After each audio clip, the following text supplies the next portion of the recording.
should reach your destination by 12. Cool it down. Let's make it our business.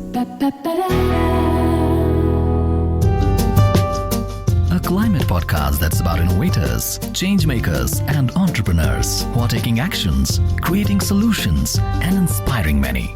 This podcast is supported by US Department of State, created by BBC Media Action, India. Welcome to Cool It Down, where we connect the dots between climate and innovation. But today we're taking to the streets to explore something closer to home, the public transport that moves our cities.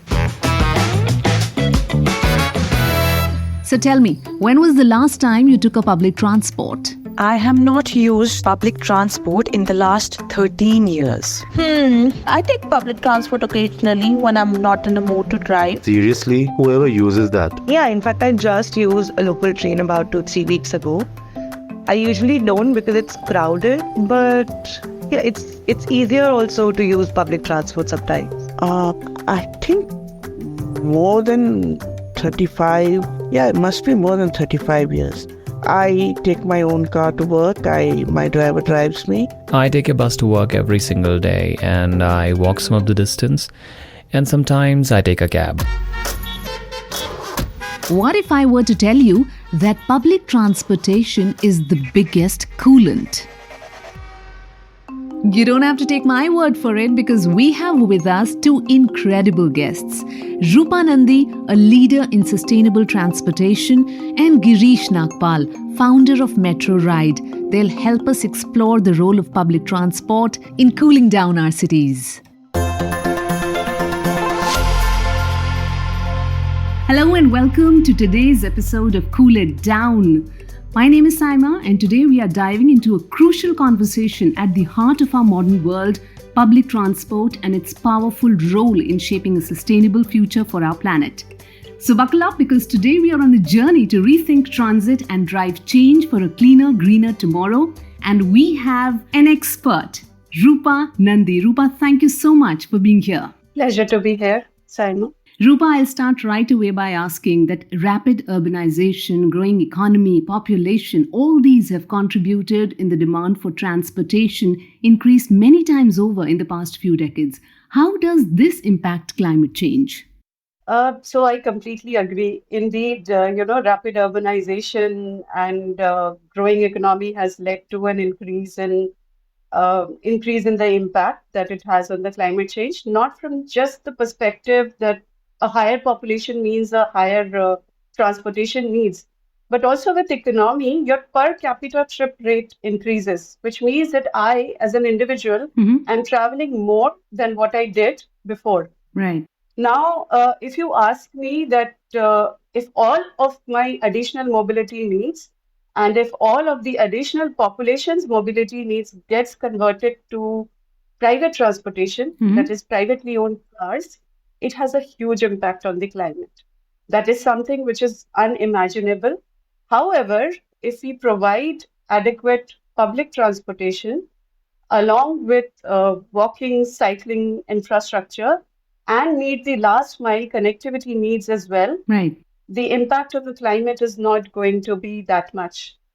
And addition to that, if we decarbonize the public transport, that is, for example, in buses, instead of diesel buses, if we go for electric buses, it is further going to reduce the impact on the climate.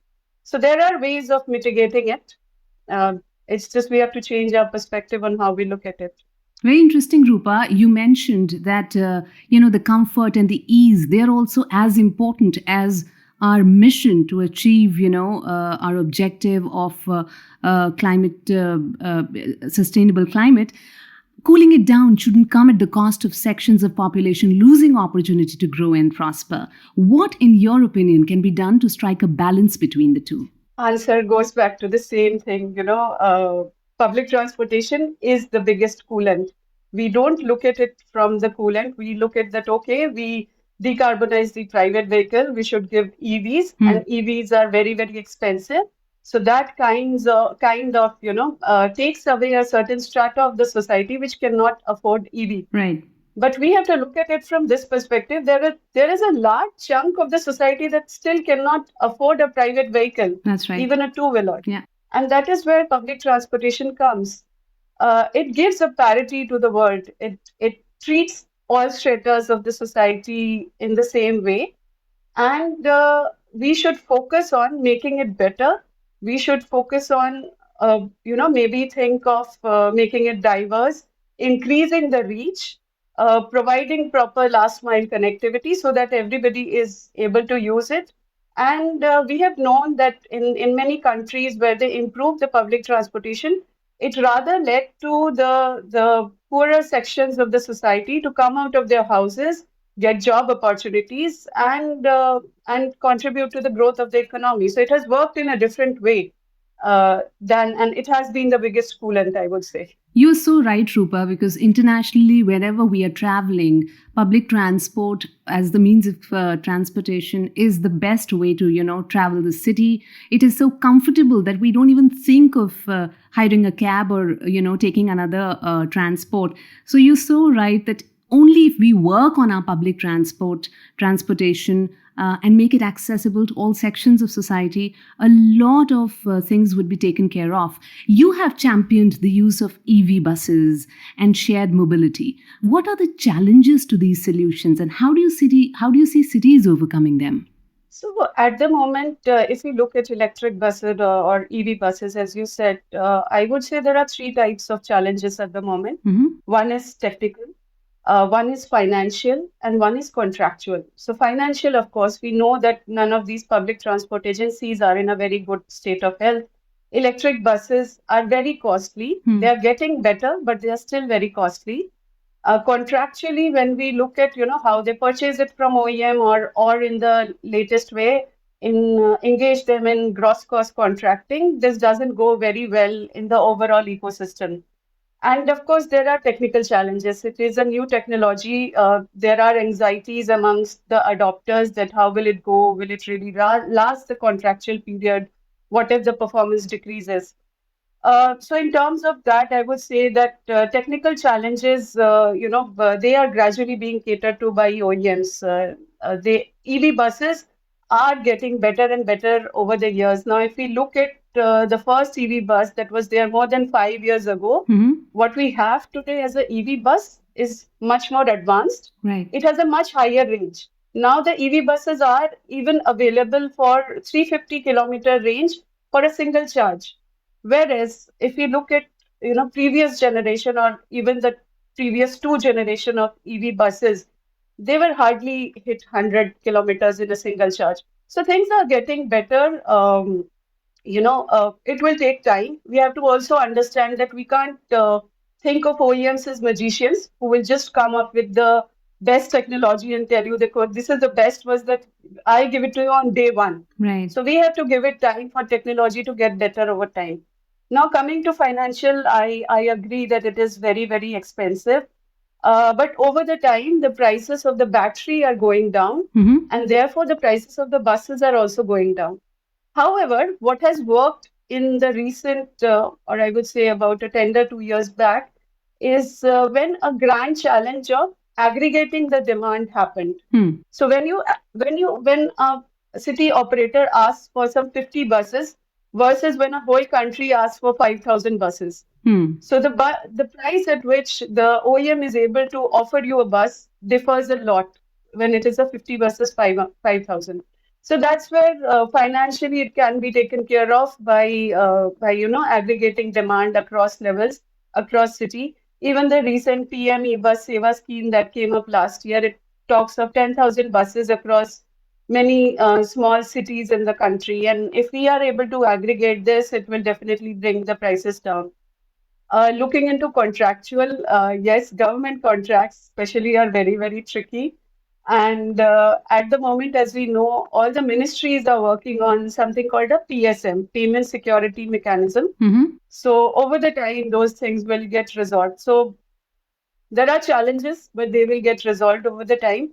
I believe in future, in no time, we would see that a large percentage of the bus fleet of any bus operator or a government bus operator is actually a electric bus. because it will make sense, not just for the climate, but also financially and technically to manage. Right. Rupa, as you rightly said, that there are challenges. We are certainly getting better each day.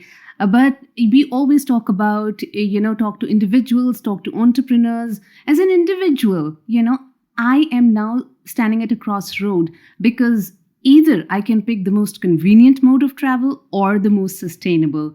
And it is not an easy choice to make currently. Can you put this in perspective so that, the harder thing to do can become like our first choice? So I'm a public transport lover. Most of my journeys are via public transport. So I will go a little harsh way in this. My solution for this is that go the Singapore way. Disincentivize private transportation so much. Make it so expensive. Make parking so expensive that people come back and demand that give us better public transportation. Instead of asking for wider roads, they come back to you and say that increase the network of the metro, give us more buses, give us more last mile connectivity options. So for me, I would say that I would go the harsh way, that disincentivize private transportation as much as you can, and that's how it happens in developed countries as well. They focus on providing a better transport. So people think twice before taking out their cars. Right. So some hard decisions have to be made, have to be taken at the individual level, at the government level as well. Indeed. Rupa, transport as a sector is only going to increase, as we discussed, over the next few years, and I could even gather that there are many opportunities for all the budding entrepreneurs looking into getting into this space. Could you share some insights on combining business opportunities with the need to enable positive climate actions? There are going to be a lot of opportunities in the mobility space. There has been in the past, there would be in the future as well. With the whole climate tech coming into picture, so EV buses are not easy. They require a lot of digitalization, along with them. So that brings an opportunity for entrepreneurs to come in. Now, if we look at the public transport in the country, it's mostly run by government organizations who are really stretched, who are really busy in the operations. Right. And they don't have a lot of window for innovation. But it's not that they don't want innovation. They really want some innovation, and they really want that, if somebody can come back to them with some solutions. And that's where I think that the role of additional business opportunities will come in the picture. It could be in terms of digitalization, planning, scheduling. It could be in terms of fare collection. Um, it is endless. It is endless when we talk of mobility. And it is a big window for everyone at the moment. So you are saying that there are many opportunities that can be tapped even in this sector. Indeed. It is still not saturated, I would say. Thank you so much, Rupa, for joining in today, and thank you so much for giving us the right direction. We've got to take public transportation, use it in a much more convincing way. And I think somewhere down the line, as individuals, we need to take a pledge to go the right way. Thank you so much for joining us today. Thank you so much.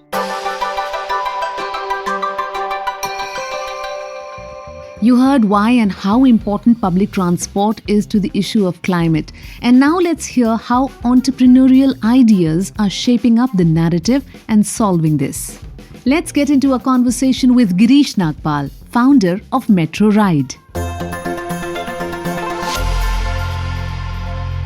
Thank you so much, Girish, and welcome to Cool It Down. How are you feeling today? Absolutely great, Sayema. Good to be here on your show. Really looking forward to exploring, understanding, discovering the entrepreneurial journey that you've have had with Metro Ride. Did it start as a business idea, Girish, or as a larger purpose for you? Well, for me, Sayema, it actually started as a personal problem which I faced. This is a few years back when I was in a corporate job, and I wanted to use metro for my office commute.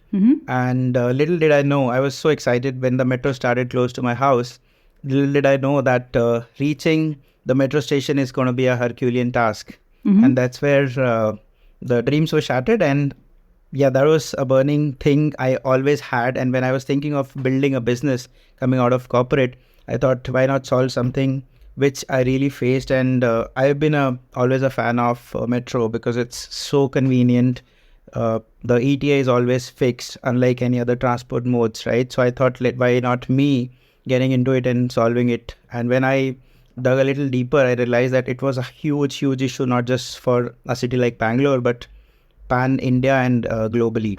So it was a cause which we thought we could commit our lives to, and yep, there we are solving for it. My God, Girish, I mean, that seems like a courageous, decision on your part. And is it paying off well? Well, entrepreneurship is not a sprint of 100 meters. It's a marathon. That's right. And we are in it. And after spending good 15-16 years in corporate, you got to be having much more than just the business building, right? So business building, of course, is the core, but it needs to drive you from within. And for that to happen, I think you need to run behind a cause which can inspire you every single day. And we know that this is a problem which the whole world faces, and we are trying to solve it city by city.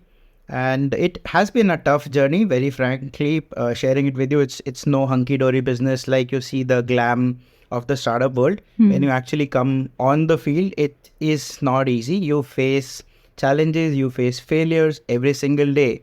And it really makes you a better person, a tougher person. And of course, every success you get inspires you, fuels you again to face many more failures like that. So it's been a challenging journey, but we are having fun. So, yep, can't complain. Just the perfect example of every adversity is an opportunity, Girish. So good to hear all of this. As you shared, last mile connectivity is an obstacle for adoption of public transport at scale, and that's how you begin. With population spreading around larger cities, how critical is to think of this, the last mile connectivity point when planning for public transport solutions? Well, I think if you look at in India itself, we have almost 34% of our population now living in the urban India. Right. And that means that we are always playing that catch-up game. The public infra, the transport infra is always trying to catch up with the population. So it becomes very, very critical. And I firmly believe that public transport is the only sustainable solution for our urban mobility woes. And if public transport has to succeed, last mile is really, really critical, because public transport will always connect you from a suburban area to the central business district or to the commercial hubs of the city. But you can't bring in public transport always at your doorstep, right? To ensure that happens, last mile is very, very critical. The central nervous system has to be driven through that. And when you're planning for public transport, I think a thorough planning needs to go in how you develop the whole facility, the whole infra around the last mile. Right. It's not just the parking. We are talking about how do you ensure that multimodal last mile connectivity can be implemented. You talk of cycles, you ease how people can walk, you can have scooters, you can have autos, cabs, everything has to come together in a multimodal last mile connectivity solution so that even the private can contribute. And this is, I think, a beautiful use case where PPP can come together, public and private partnership, right. And they can join hands to ensure that the public transport really succeeds. And in that process, even private players get to play their part. And of course, there's a huge business case as well there. Right. In these times when sustainability, positive climate action is not even an option now, it's a necessity. And the entire business of connecting people to public transport hubs has become so important. But Girish, let me ask you, what related and also seemingly unrelated problems have you found yourself solving for, apart from this? See, when you get into any business, you, of course, start with a problem A. But when you start implementing it, there will be a lot of unrelated and related things which will crop up. For example, when we started this solution of Metro Ride, we took a cautious call that we will go all electric. So our fleet is 100% electric. That was a decision we took for the sake of sustainability of our cities. And that was not easy because when we started, even today, the charging parking infrastructure is such a big gap if you look at the electric mobility. Yeah. So we had to find parking hubs where the power is enough to charge our vehicles overnight, right? And we wanted every driver to have an electric vehicle. That meant we could not onboard the drivers who own the ICE vehicles or the internal combustion engine vehicles, right? So we had to create an ecosystem. How do we ensure that our drivers have access to these electric vehicles? So we had to create partners. We had to work on a complete ecosystem. Yeah, it's taken time, but I think it's solving. It's a long-term solution. Now we found out that we have multiple players, multiple partners who are giving these vehicles to our drivers. That also opened up a stream of drivers who are otherwise not available to us. So now anybody who wants to drive with us, even without a vehicle, can have access to the vehicles and join in. And a lot of things keep on coming, as I said. So a lot of our existing customers now started asking us that you're helping us in our daily commute to office. Why don't you build something for our children? So that led to our new solution, which is now we've recently launched Metro Ride Kids for an exclusive transport system for the custom built for kids to their schools, after school classes, activity classes. Yeah, that's how you are. Once you are in it, the business drives you, the demands of the customer, the needs of the customer drives the change. It's so interesting, Girish, and I think we are just at the right time that I ask you this question as somebody who might be thinking of, doing something like this. Just imagine me as a budding entrepreneur, and you've been in this business for some time now. What do you think are the opportunities out there for the budding entrepreneurs? And what are the challenges that they must be ready to face? I think there are still a lot of unopen-ended, there are open loose ends, I would say, when it comes to executing the transport systems within our cities. If you look at even today, there is no single system which can actually bind the whole ecosystem when you're talking of a metro or a local train or a bus. Right. How do I commute using all of that and go to my office, also integrating the first and last mile or an app service like a Uber, Ola, or Rapido or something. That's very interesting, right? Yeah. So it's technically called mass or mobility as a service. I think few people have tried it, but nobody has seen a big success. I think that still is a huge opportunity if you're able to put all these stakeholders together and plan a journey where I am able to use multimodal or multiple these services and finish my journey. So that's one. Then you have a huge opportunity because of electric vehicles has become a huge revolution in our country. And I'm sure going forward when these batteries which these vehicles are using come to an end of their first life, there is a huge demand of a circular economy kind of solution where you look at, let's say, a second life of these batteries in some other use cases. In general, circular economy in transport, I think, is a huge opportunity. The budding entrepreneurs can definitely look at, because when you talk of sustainability, circular economy where you rent, lease, recycle, refurbish, all these are, I think, huge opportunities one can look at. And as you put it, it's not going to be hunky-dory. You will have to take that leap of conviction. What are if I say, you can tell me the 3 biggest challenges I should be ready to face if I'm going to start a business on these lines? I think rather than talking 3 challenges, I would just tell you one challenge which encompasses all the challenges you will face when you live a life of an entrepreneur. See, we in India have a culture of putting stigma to failure, right? Yeah. Remember, I still remember there was a friend of mine who failed in grade 5, and the whole school knew that he's a failure. He failed in class 5, and everybody used to point, oh, this is the guy who failed. And failure has become such a bad thing, or a thing which you would always look down upon. Whereas I am very sure anybody who's successful in life has never or can absolutely not do it without failing. That's right. So failure actually should be a medal. Failure is something which teaches you. Failure is something which happens when you try, because failure is only avoidable if you don't do something. right? So we have to, I think, get into a culture where failure is okay. And that's what I try to teach my children, that failure is okay. If you've given your best, result does not matter, right? So as long as your preparation was good, marks do not matter. So I think we as entrepreneurs, if you look at that, because failure is something which is bound to happen, because you're building something, you will fail. It's not a failure, it's just something, an experiment gone wrong, right? Unless you fail, how will you improve? So I think as an entrepreneur, if you're okay to fail, you can do anything. You can succeed, because even if you're a successful entrepreneur, definitely you will face challenges. You will face in multiple things just to get that one small success.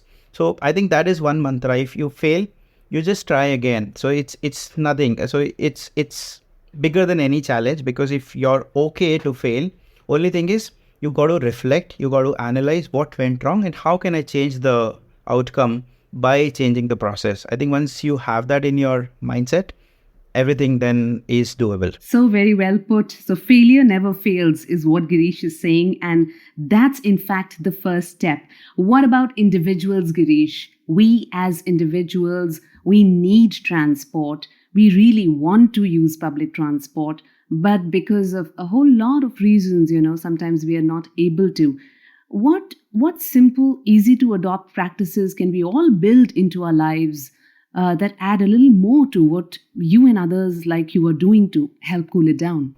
Great. I think if we have to really look at a cooler world, so to say, the charity should definitely begin from home. That's the right. Small things which we can do as an individual. So it could be as small as deciding, okay, today I'm not going to take a car, I'll take a bike. I'm not taking a bike, I'll take a cycle. I'll not take a cycle, I'll walk. So these are the simple things. How do you maybe just take stairs instead of an elevator? Or trying to at least taking public transport, no matter who you are, a CXO or a director, if at least you make it a habit of trying to take public transport wherever possible.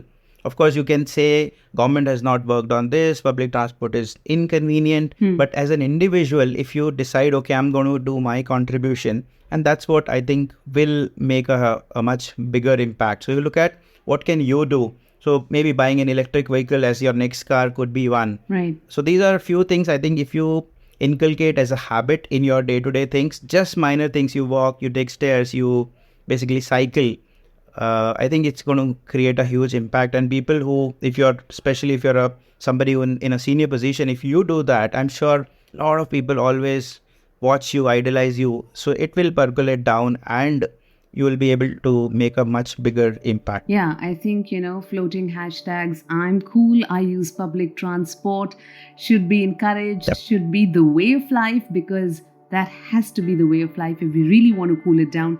Thank you so much, Girish, for doing what you've been doing. We wish you all the very best. And this is just the beginning, as I can see it. Miles to go before we actually cool our planet down. But thank you so much for joining us today. Thanks a lot, Sayema. It's been a pleasure being here. Have a good day ahead.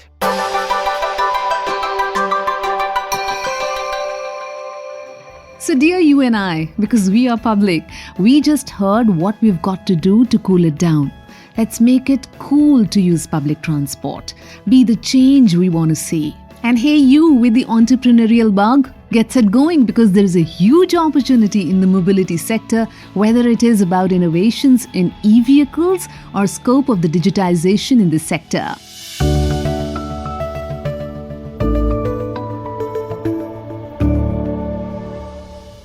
So that's it for now. We just heard the best voices in the business. We've got the direction we need to take to help cool it down. As individuals and as entrepreneurs, we have motivational stories and inspiring threads. We just need to make a beginning. And we will. Many more climate connections to make, many more climate positive steps to take. Keep checking back for more. It's time for My Metro. I gotta go. This is your host, Sayema, signing off for now. Cool it down. Let's make it our business.